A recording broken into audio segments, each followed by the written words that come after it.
Hello दोस्तों, मैं हूं आपके साथ कविता राणा।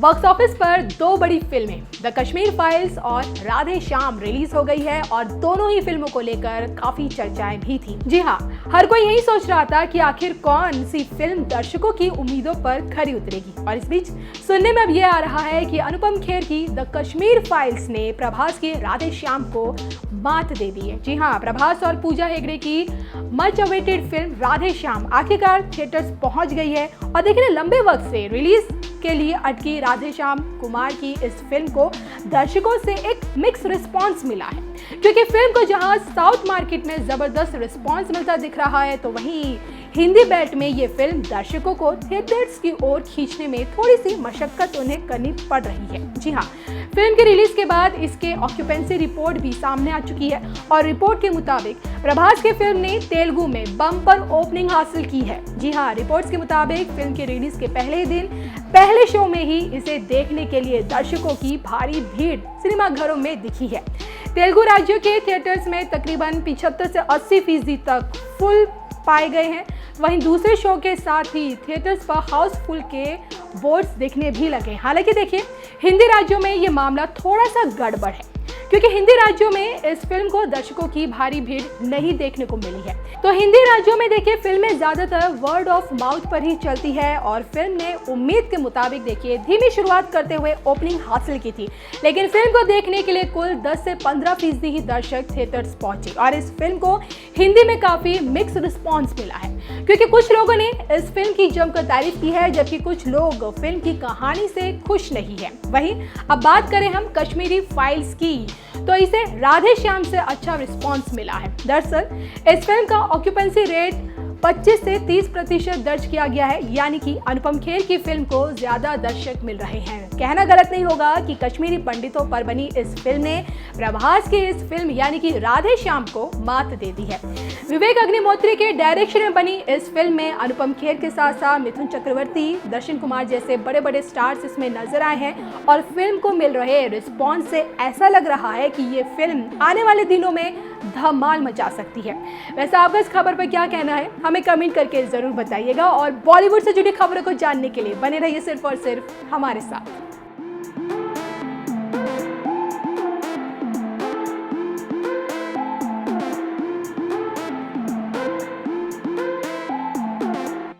हमें कल्चर जोड़ता है। कैसे आप कहीं और से हैं, मैं कहीं और से हूँ, आप कहीं और से हैं, लेकिन जब हम खाना खाने बैठते हैं तो हम एक हो जाते हैं। हम जब खाना शेयर करते हैं या हम गाने गाते हैं साथ में, या कपड़ों को लेके, त्योहारों को लेके, म्यूजिक से, आर्ट से, कहानियों से, लिटरेचर से, ड्रामा से, फिल्मों से, हम क्यों ओटीटी और फिल्मों का एक्सपीरियंस अलग है। फिल्म जब हम 300-400 लोग एक साथ बैठ के देखते हैं तो एक साथ हंसते हैं, एक साथ रोते हैं, एक साथ उठ के चले जाते हैं। तो ये कल्चर जो है वो इंसान को जोड़ता है।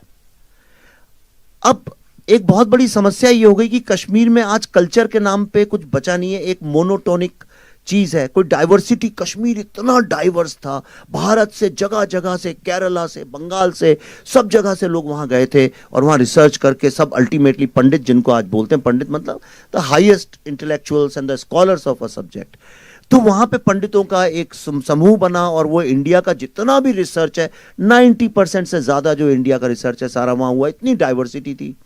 आज डाइवर्सिटी नहीं है, जीरो डाइवर्सिटी है। वहाँ म्यूजिक नहीं है, आर्ट नहीं है, लिटरेचर नहीं, खाने में डाइवर्सिटी नहीं है।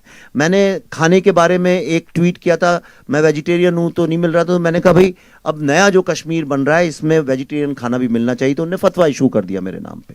उन्होंने कहा आप कौन होते हैं हमारे खाने के बारे में बोलने वाले। और अल्टीमेटली 20-30 सिक्योरिटी के साथ हमें कश्मीर से वापस आना पड़ा। तो ना डाइवर्सिटी है, कुछ भी नहीं है। ये जो फिल्म है, जैसा आप सोच रहे होंगे शायद वैसी ना निकले, क्योंकि ये फिल्म एक बहुत ही अलग तरह के थॉट की है और ये इस बात पे एम्फेसिस देती है कि आप आपसी मतभेदों के साथ रह सकते हैं, आप झगड़ा करके, मारपीट करके भी साथ में रह सकते हैं। कितने लोग हैं पड़ोसियों के झगड़े हो जाते हैं। आप दिल्ली में, तो मैं रहता था तो 24 घंटे मैं देखता था ऊपर नीचे, फर्स्ट फ्लोर सेकंड फ्लोर में बरसाती वालों का ग्राउंड फ्लोर से झगड़ा होता, फिर 2-4 घंटे के बाद फिर हो जाते थे, फिर साथ में लोहड़ी का त्योहार और कोई साथ में मनाते थे। वो सब क्योंकि फिर साथ में जैसे गाना गाने लगे, अंताक्षरी हुई, एक फिर से दोस्त हो गए।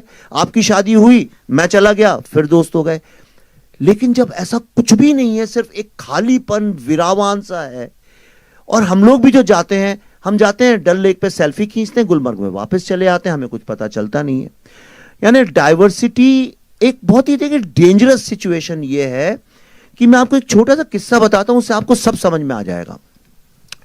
मैं किसी भी रिलीजन के अगेंस्ट नहीं हूं, क्योंकि मैं खुद ही किसी रिलीजन पे ज्यादा नहीं मानता। मैं गर्व से एक हिंदू कल्चर, हिंदू फिलॉसफी, क्योंकि बचपन से मैंने देखा है, सीखा है, और वो मुझे जीने का एक सहारा देती है। लेकिन आप क्या प्रैक्टिस करते हैं, क्या नहीं करते हैं, मैं उसकी उतना आदर करता हूं, मुझे उससे कोई आपत्ति नहीं है।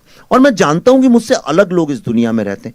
यही तो सारे विश्व के इंसानों का नेचर है, सब जानते हैं कि अलग विचार के, अलग फेथ के लोग हैं। हम एक शूटिंग कर रहे थे, तो पल्लवी एक शिकारा में बैठी हुई थी, और छोटी एक दो बच्चियों को हमने बुलाया था, 8-9 साल, 7-8-9 साल की, जो ज्यादा जानती नहीं है, बहुत ही इनोसेंट बच्चियां। वो पल्लवी के दोनों तरफ बैठी थी। तो हम कैमरा जब शिफ्ट कर रहे थे, उदय जी हमारे डीओपी सर हैं यहाँ पे, और तो एक बच्ची, शायद 1 बजा होगा, दोपहर का नमाज का टाइम था, पल्लवी से उसने बोला, आप नमाज पढ़ने नहीं जाएंगी? तो पल्लवी ने बोला, नहीं मैं तो नहीं जाऊंगी। तो कह रही, क्यों नहीं जाएंगी आप नमाज पढ़ने? पल्लवी ने कहा, इसलिए क्योंकि मैं मुसलमान नहीं हूं। तो कहने लगी, अरे ऐसा कैसे हो सकता है, आप कहीं नहीं जाती नमाज पढ़ने? पल्लवी ने कहा, नहीं देखो ऐसा है, मैं हिंदू हूं इसलिए मैं नमाज नहीं पढ़ती हूं। कहने लगी, तो क्या हुआ, नमाज तो हर कोई पढ़ता है। एक 8-9 साल की बच्ची, 10 साल की बच्ची, दुनिया में कोई भी बच्चा हो इस बात को जानता है कि अलग अलग फेथ के लोग होते हैं। पर कश्मीर में 1990 के बाद जो पैदा हुए हैं लोग, उनको कुछ आइडिया ही नहीं है इस बात का कि दुनिया में डाइवर्सिटी नाम की चीज है। इसका भारत और कश्मीर और पाकिस्तान से कुछ लेना देना ही नहीं है।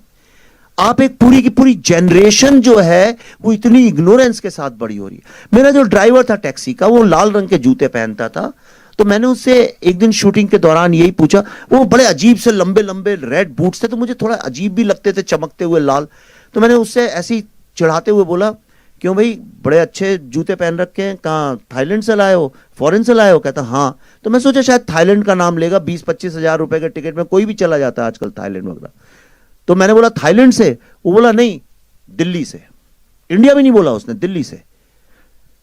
और मैं यकीन से कह सकता हूं, थोड़ी तो मैं भी समझ रखता हूं इंसान की, मैं आपको गारंटी से कह सकता हूं, उसने जिस इनोसेंस से बोला था, उसको आइडिया ही नहीं था इस बात का कि वो जो कह रहा है वो गलत है।